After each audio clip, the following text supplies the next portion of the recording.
Our top story, an apartment complex going up in flames this morning in San Rafael. KRON 4's Teresa Estacio starts off our team coverage. She's reporting on this fire for the last several hours. Teresa, what's the latest? Well, Stephanie, I'm out here on Canal Street. The fire at the complex right behind me. There is going to be a news conference that's going to start right now here in San Rafael. Let's listen to the officials as they tell us the latest on this.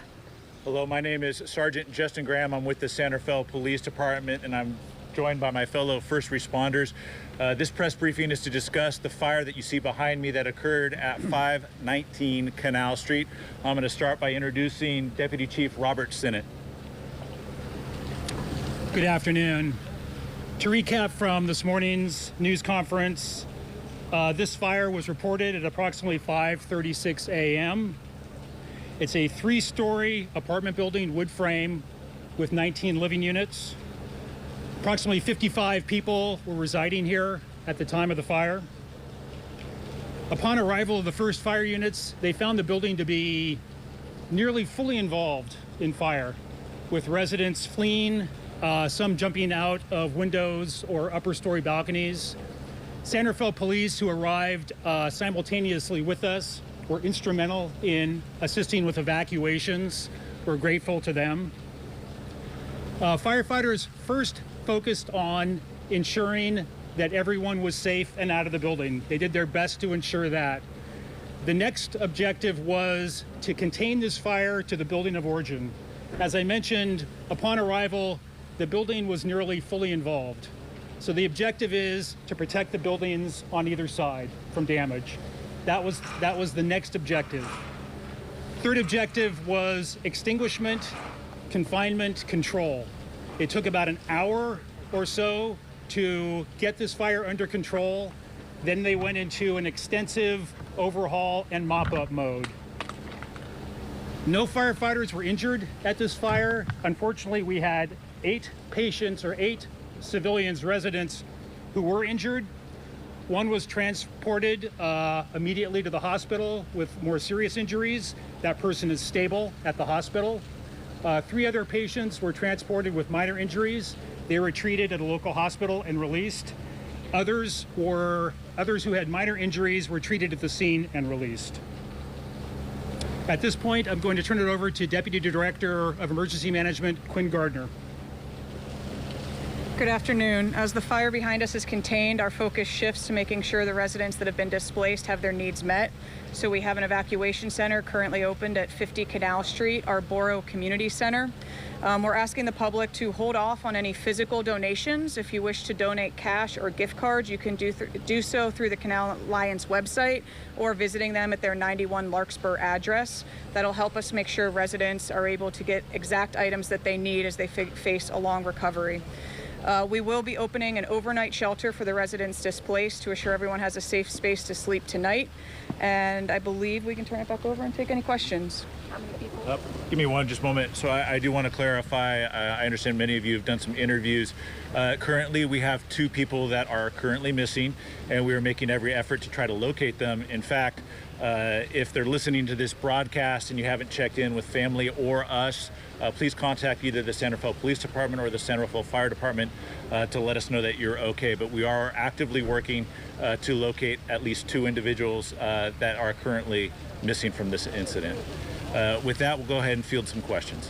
Did anyone see these individuals earlier today or last night? We are currently working on that, trying to figure out any background and seeing if it's just they were never here or what's going on with it. But our investigators are taking a deep dive into and getting those questions answered. Can you tell us where it appears the fire started and also who the owner is and when the last time was this building was inspected? Yes.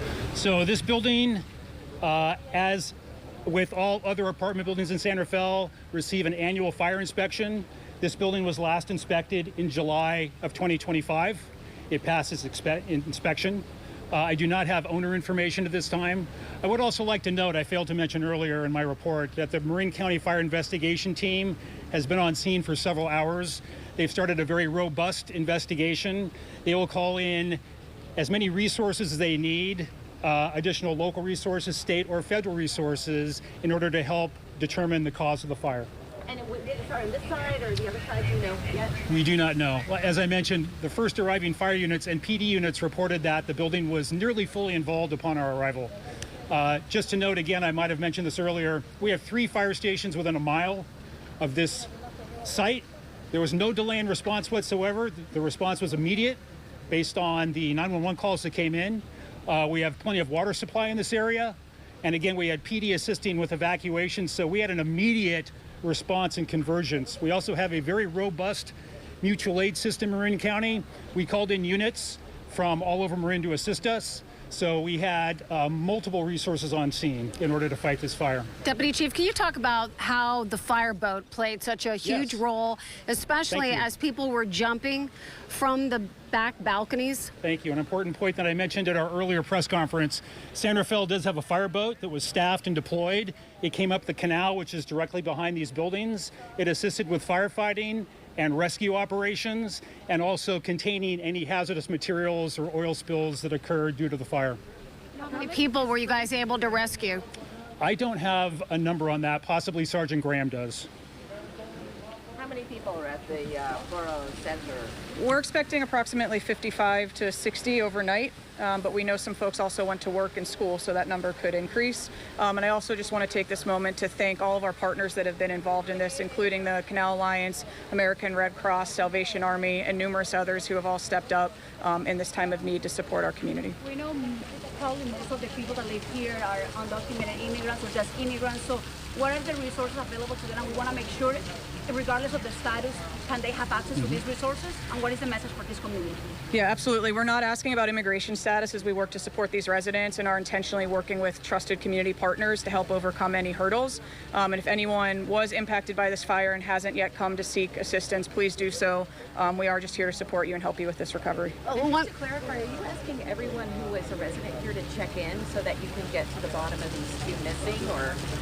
Yes, absolutely. So if anybody that lived at the residence, maybe they left early for work before the incident occurred, we ask that you please contact the San Rafael Police Department at 415-485-3000. Let us know that you're okay, so that we can get your name on the attendance that we've already taken about who's been displaced. And we also obviously want to get them resources as quickly Sergeant, as do we possible. know anything about the power? We saw some of the PG&E officials out here. Do we have any idea when the power will be restored and how long firefighters will be out here watching the building?